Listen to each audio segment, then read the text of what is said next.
defending world champions for M7.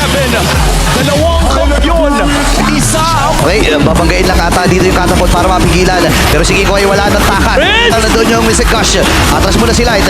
Lalapag yung Lord. Sabero! Hindi mo kahit ang pinagtutulong-tulungan. Aray ko! Sabero!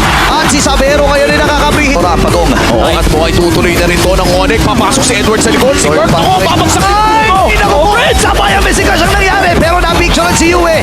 Habang si Light ngayon ay aabante pa rin. Kirk! Kung masyado ata malalim dito si Kirk. Siya ba is magiging sakripisyo. Flicker ay nagamit na rin niya. Makaalpas pero pumasok pa si DK. Kiko ngayon ay mapaparetribution. Oming Kite.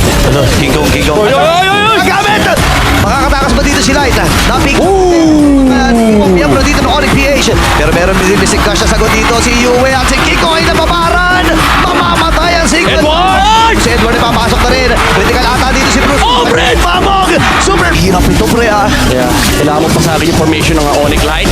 Okay, tingnan natin kung sino mababasa agad ang formation dito. Na-picturean si Kirk at saka Abang. Yung Mystic Gush. Edward! Pero napaplicker din siya. Oh! Itong si Edward. Mag-atrasan ng Aurora Gaming.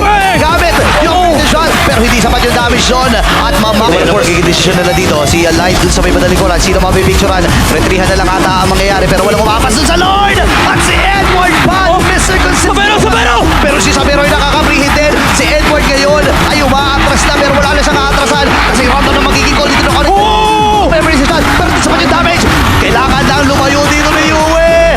Kung sila nagamit sino ang kanya pipicturean? Huli yung dalawa. Sabero ay nalapitan. Pero napicturean niya rin. Naku, hindi na pagana yung Mystic Gush. Maipit ako yung Sabero! Gamit niya yung Wind of Nature. Sabero! Kaprihit siya. Yue dito yung maatras. Nagamit na rin yung Winter Kangin. Mga kapatid si Yue. Same with Demon Kite. Atras na rin si Edward yung flicker. Pero nag-aabot. Family. Edward is down. Toming Kite na lang ang natitira. At si King Kong, sa Beast, hinahanap si Doming Kite. Ay! Apat para sa Super Family.